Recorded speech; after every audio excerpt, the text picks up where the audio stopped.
നമസ്കാരം.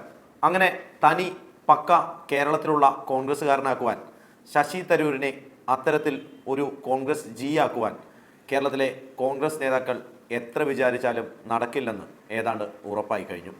അതുകൊണ്ട് തന്നെ തരൂരിൻ്റെ വഴിക്ക് വിടുവാനാണ് പുതിയ തീരുമാനം. തരൂരിൻ്റെ പരാമർശങ്ങൾക്കൊക്കെ പരസ്യ പ്രതികരണം വേണ്ട എന്നാണ് KPCCയുടെ തീരുമാനം.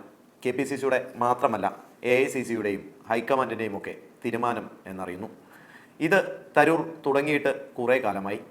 ഇപ്പോൾ തരൂരിൻ്റെ പ്രധാന പരിപാടി നമ്മളുടെ പ്രധാനമന്ത്രി നരേന്ദ്രമോദിയെ പ്രശംസിക്കുക എന്നുള്ളതാണ്. ആദ്യം അമേരിക്ക ഇങ്ങോട്ട് വിസയില്ലാത്ത ആളുകളെ പറഞ്ഞു വിട്ടതിൽ ശശി തരൂരിൻ്റെ ന്യായീകരണം വലിയ വിവാദമായിരുന്നു. വലിയ ചങ്ങലയിൽ ബന്ധിച്ചുകൊണ്ടും വിലങ്ങും ഒക്കെ ഇട്ടിട്ടാണ് നമ്മുടെ ഇന്ത്യൻ പൗരന്മാരായ അമേരിക്കയിൽ വിസയില്ലാതെ നടക്കുന്ന ആളുകളെ ട്രംപ് അവിടുത്തെ സൈനിക വിമാനത്തിൽ നമ്മുടെ നാട്ടിലെത്തിച്ചത് എന്നായിരുന്നു പ്രതിപക്ഷത്തിൻ്റെയും ചില മാധ്യമങ്ങളുടെയും പ്രതികരണം. ഇതിങ്ങനെ ചൂടുപിടിച്ച് വന്നപ്പോഴാണ് തരൂരിൻ്റെ വക ANIക്ക് കൊടുത്ത ഒരു ബൈറ്റ് വൈറലായത്. അതിൽ നരേന്ദ്രമോദിയെക്കുറിച്ച് കുറ്റം പറയുവാൻ ട്രംപ് തയ്യാറായില്ല. അങ്ങനെ കോൺഗ്രസിൻ്റെ ഏറ്റവും വലിയ രാഷ്ട്രീയ ശത്രുവായ നരേന്ദ്രമോദിയെക്കുറിച്ച് ഒരു വാക്കുപോലും ചീത്ത പറയാത്ത ഒരാളായി മാറി നമ്മുടെ തരൂർ. അവിടെയും തീർന്നില്ല. തരൂരിന് സെൽഫി എടുക്കുന്ന ചില ശീലങ്ങളൊക്കെയുണ്ട്. അതുകൊണ്ട് തന്നെ നമ്മുടെ മുഖ്യമന്ത്രിയുമായി ഒരു സെൽഫിയും എടുത്തു. അപ്പോൾ ഇതാ കേൾക്കുന്നു, സംഗീ തരൂരതാ സഖാവു തരൂരായി എന്ന്. അതിലും ചില പ്രതികരണങ്ങൾ പല നേതാക്കളുടെ ഭാഗത്തുനിന്നും ഉണ്ടായിട്ടുമുണ്ടായിരുന്നു. പിന്നെ കാര്യങ്ങളെല്ലാം അങ്ങ് ഡൽഹിയിൽ പോയി പരിഹരിച്ചു എന്ന ഇൻഡാസും അങ്ങ് ഹൈക്കമാൻഡിൽ നിന്നും വന്നു. ഇതെല്ലാം കണ്ടു നിൽക്കുമ്പോൾ ഇനി തരൂർ നന്നായി എന്നൊക്കെ കരുതിയ ഇവിടുത്തെ കോൺഗ്രസ് ജിമാരുടെ തലയ്ക്ക് ക്ഷതമേക്കും വിധം ഒരു പുതിയ പരിപാടിയുമായാണ് ട്രംപ് എത്തിയിരിക്കുന്നത്. ഡൽഹിയിൽ നടന്ന റൈസീന ഡയലോഗിൽ നമ്മുടെ പ്രധാനമന്ത്രിയെ അങ്ങ് പ്രശംസിച്ചുകൊണ്ടുള്ള തരൂരിൻ്റെ പ്രസ്താവനയാണ് വീണ്ടും കോൺഗ്രസ്സുകാർക്ക് തലവേദനയായിട്ടുള്ളത്. ഉക്രൈൻ റഷ്യ യുദ്ധത്തിൽ മോദിയുടെ സമീപനമാണ് യഥാർത്ഥ സമീപനമെന്നാണ് തരൂർ പറയുന്നത്. ഇതിനെക്കുറിച്ച് പാർലമെൻറ്റിൽ വലിയ ഡയലോഗ് ഇറക്കിയ ഒരാളായിരുന്നു തരൂർ. പക്ഷേ അതെല്ലാം തെറ്റായിരുന്നു എന്നും തരൂർ പറഞ്ഞു. ഇത് മാത്രമല്ല, സമാധാനത്തിൻ്റെ കാര്യത്തിൽ നമ്മുടെ രാജ്യം അഭിമാനമാണ് എന്നും തരൂർ പറഞ്ഞു വെച്ചു. ഉക്രൈൻ റഷ്യ രാജ്യങ്ങളുമായി നമ്മുടെ പ്രധാനമന്ത്രിക്ക് നല്ലൊരു ബന്ധമാണെന്നും തരൂർ പറഞ്ഞു. ഇതൊക്കെ കേട്ട് കുരുപൊട്ടുന്ന AICCയിലെയും KPCCയിലെയും നേതാക്കൾ ഒന്നും പറയുവാനാവാതെ വിഷമിക്കുകയാണ്. പരസ്യ പ്രസ്താവന ഇപ്പോഴും വേണ്ട എന്നുള്ളതാണ് തീരുമാനം. തരൂര് പറഞ്ഞ് അങ്ങ് തീരട്ടെ. തരൂർ സംഘിയാവാൻ പോകുന്നു എന്നുള്ള വാർത്തയാണ് ഇപ്പോൾ കോൺഗ്രസ്സുകാർക്ക് തലവേദന സൃഷ്ടിക്കുന്നത്.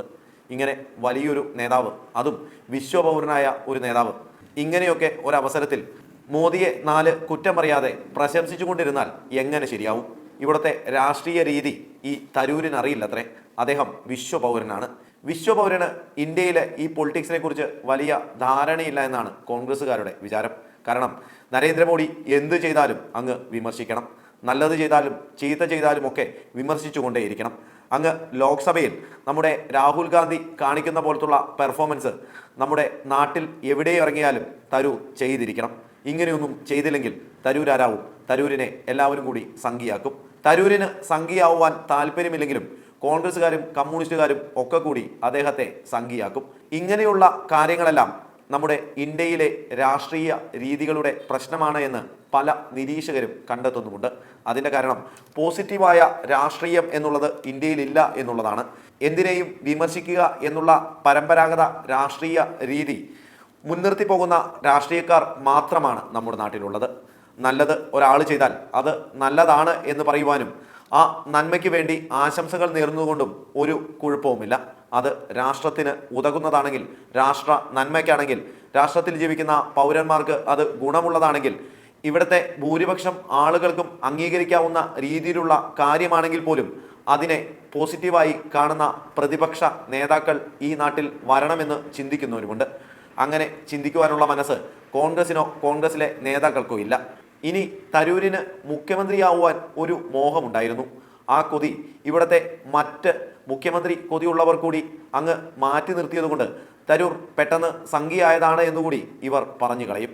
പോസിറ്റീവായ രാഷ്ട്രീയം ഇന്ത്യയിലേക്ക് വരുന്നു എന്നുള്ള ലക്ഷണം കൂടിയായിരിക്കാം തരൂരിൻ്റെ പ്രസ്താവന എന്ന് പലരും കരുതുന്നുണ്ട്. എന്തായാലും തരൂരിനെ കുറിച്ച് ഒരക്ഷരം മിണ്ടുവാൻ ഇവർ തയ്യാറാകുന്നില്ല.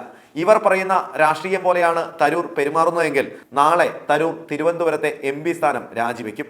അങ്ങനെ പോയാൽ പിന്നെ തിരുവനന്തപുരത്ത് തരൂരല്ലാതെ വേറെ ആര് നിന്നാലും ജയിക്കില്ലെന്നും കോൺഗ്രസ്സുകാർക്കറിയാം. അത് മാത്രമല്ല, നിയമസഭാ ഇലക്ഷൻ വരുന്നുണ്ട്. തരൂരിന് വോട്ട് ചെയ്ത പല ജിമാരും ഈ നിയമസഭാ ഇലക്ഷനിൽ താമരയ്ക്ക് തന്നെ കുത്തിക്കഴിഞ്ഞാലും പല നേതാക്കന്മാരും തോറ്റുപോവുകയും ചെയ്യും. ഇങ്ങനെ പേടിക്കുന്ന കേരളത്തിലെ നേതാക്കന്മാരുണ്ട്.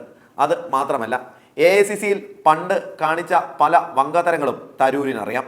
ഇതൊക്കെ പരസ്യമായി വിളിച്ചു പറയുകയോ അല്ലെങ്കിൽ BJPയുടെ ആസ്ഥാനത്ത് കൊണ്ടുപോയി ഈ കാര്യങ്ങളെല്ലാം തെളിവ് സഹിതം കൊടുക്കുകയോ ചെയ്തു കഴിഞ്ഞാൽ കോൺഗ്രസിനത് നാണക്കേടാവുമെന്ന് വിശ്വസിക്കുന്നവരുമുണ്ട്. എന്തായാലും തരൂർ കളിക്കുന്നത് പോസിറ്റീവ് രാഷ്ട്രീയമായി തന്നെ കണ്ടുകൊണ്ട് ഇന്ത്യയിലല്ല, ഇന്ത്യക്ക് പുറത്ത് കാണുന്ന അതേ രീതിയിലുള്ള ഒരു ശക്തമായ പ്രതിപക്ഷ പാർട്ടിയിലെ നേതാവെന്ന രീതിയിൽ പെരുമാറുന്നു എന്നൊക്കെയാണെങ്കിൽ അത് വളരെ നല്ല കാര്യമാണ്. നന്മയെ നന്മയായി കാണുവാനുള്ള രാഷ്ട്രീയവും നമുക്ക് ഉണ്ടാവണമെന്നുള്ളതാണ് സത്യം.